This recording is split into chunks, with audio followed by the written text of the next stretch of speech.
নমস্কার সবাইকে। সবাই কেমন আছেন? আশা করছি সবাই ভালো আছেন। আমরাও খুব ভালো আছি। শিল্পা শৌভিক লাইফস্টাইলের একটি নতুন ভিডিওতে সবাইকে স্বাগত। সকাল এখন 6:30 মতো বাজে।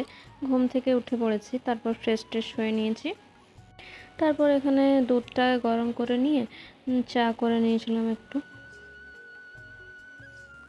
আর ও উঠে গিয়েছিল জন্য দুজনে একসাথে চাটা খেয়ে নিচ্ছিলাম। তারপর বাকি সব কাজ করবো, আগে চাটা খেয়ে নিই। আজকের দিনটা এত খারাপ যাবে বুঝতে পারিনি। খুবই একটা বাজে ঘটনার মধ্যে আমাদের পড়তে হয়েছিল আজকে। কি হয়েছিল না হয়েছিল সবটাই আমি বলবো, আপনারা ভিডিওটা শেষ পর্যন্ত দেখতে থাকুন। চাটা খেয়ে নিয়ে পর চায়ের জায়গাগুলো ধুয়ে নিয়ে চলে গেছিলাম বিছানাটা গোছানোর জন্য। চলুন বিছানাটা চটপট করে গুছিয়ে নিই। বিছানাটা না গোছানো পর্যন্ত ঘরটা ভালো লাগে না, ওই জন্য বিছানাটা তাড়াতাড়ি করে গুছিয়ে নিচ্ছিলাম। এরপর ঘরটা ঝাড় দিয়ে পর মুছে নেব এক এক করে। আজ যেহেতু রান্নাবান্না সেরকম কোনো ঝামেলা থাকেনি, ওই জন্য সব কাজগুলো একটু টাইম নিয়ে করতে পেরেছিলাম আর কি। মানে কোনো তাড়াহুড়ো করে করতে হয়নি আর কি। নাহলে অন্যদিন যেমন সকাল থেকে উঠে একটু বসার টাইম পায় না, মানে সব কাজ পরপর থেকেই যায় আর কি। তা ওই জন্য আজকে সেরকম চাপটা নেই। এখানে আমার ঘর ঝাড় দেওয়া হয়ে গেছিলো। তারপরে আমি ঘরটা ঝাড় দেওয়ার পরে ঘরটা মুছেও নিয়েছিলাম। তারপর খাওয়া দাওয়া করে এখানে আমি রেডি হয়ে গেছিলাম, আর আমার বর আগেই চলে গেছিলো। খাওয়া দাওয়ার আর কোনো ভিডিও করা হয়নি, তখন আমি একাই যাচ্ছিলাম। আর তখন আকাশটা পরিষ্কার ছিল, বাট একদিক কালো কালো লাগছিল।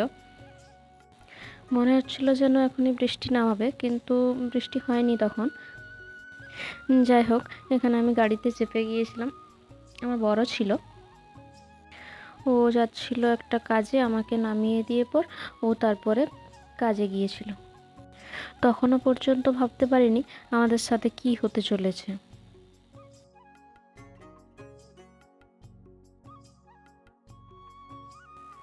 তারপর আপনাদের সাথে কথা বলতে বলতে আমি চলেও এলাম আমার মিটিং যেখানে ছিল আজকে। চলুন ভেতরে যাওয়া যাক। এরপর এখানে সবাই ছিল, আর এখানে আমরা ছিলাম, আমি আমার একটা বান্ধবী, দুজনে আমরা এখানে বসেছিলাম। তারপর একটু বাইরে বেরিয়েছিলাম।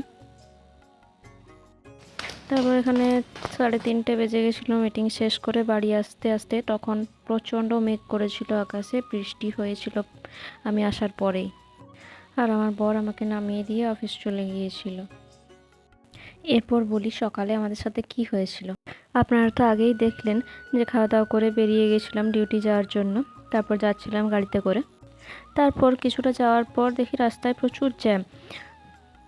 তো আমাদের গাড়িটা একটু সাইড করছিল, আর উল্টো দিক থেকে একজন টোটোওয়ালা আমাদের গাড়ির হেডলাইটে এসে মেরে দেয়।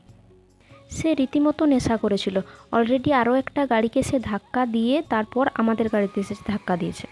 তো ঠিক আছে, ধাক্কা দিয়েছে তো ওকে গাড়ির ড্রাইভার দাদা নেমে পর বলল যে দাঁড়াতে। ও কিছুতেই দাঁড়ায়নি, ও গাড়ির হেডলাইটটা তো ভেঙেই দিয়েছে। তারপর আবার আমাদের গাড়ির দাদাটা গিয়ে ওকে থামানোর চেষ্টা করছে, ও কিছুতেই থামেনি, ও দাদাটাকে সহ টেনে নিয়ে চলে যাচ্ছে পুরো।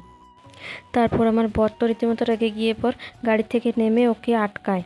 তারপর একটা সিভিক পুলিশ ছিল, তো সেও এসেছিল ঝামেলা যখন অনেক হচ্ছিল, এবং লোকাল কিছু লোকজনও এসেছিলো। যার গাড়িতে আগেই ধাক্কা মেরে এসেছিলো সেই দাদাটাও এসে পড়ে তাকে বলছিল গাড়ির থেকে নামতে। তার গাড়ির চাবিও কেড়ে নিয়েছিল। সবাই খুবই রেগে গিয়েছিল, যেহেতু খুবই নেশা করেছিল, কারোর কথা শুনছিল না ও। তারপর ঝামেলাটা মিটমাট হওয়ার পর আমার বর আমাকে নামিয়ে দিয়ে চলে গেছিলো ওর কাজে। ভাবুন তো একবার, গাড়ির জায়গায় যদি কোনো মানুষকে ধাক্কা দিয়ে দিত তাহলে একটা প্রাণই তো হয়তো চলে যেত। এরকম নেশা করে রাস্তায় কি বেরোনোটা ঠিক? এরকম কিছু মানুষের জন্য রাস্তায় বেরোতেই ভয় লাগে। আজ ভিডিওটা এখানেই শেষ করছি। সবাই ভালো থাকবেন, সুস্থ থাকবেন, আর ভিডিওটা ভালো লেগে থাকলে চ্যানেলটাকে সাবস্ক্রাইব করে দেবেন।